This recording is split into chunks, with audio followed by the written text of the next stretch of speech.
Hello everyone, ako nga pala si John, and sa video na ito ituturo ko sa inyo kung paano mag-download ng Chinese videos sa Pinterest at gamitin ito pang sa Shopee.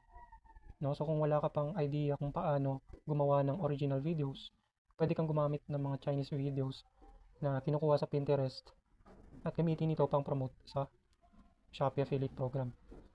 So first, kailangan mo ng Pinterest app. No? And kapag andito ka na sa Pinterest, i-search mo lang yung Chinese video product. Ayan, lalabas yung mga Chinese video product na pwede mong gamitin. So, for example, ito. Ayan, click mo lang. Copy link.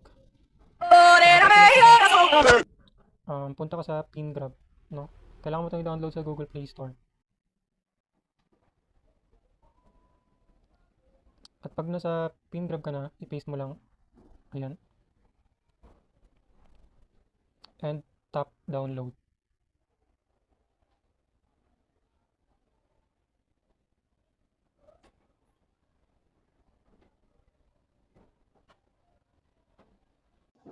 So, ayan, after nyo maghintay ng ilang minuto, mata-download na yan. No? So, ito yung lalabas, downloaded na sa gallery mo. Pwede mo na yan gamitin sa pag-promote or sa pag-upload sa Shopee app.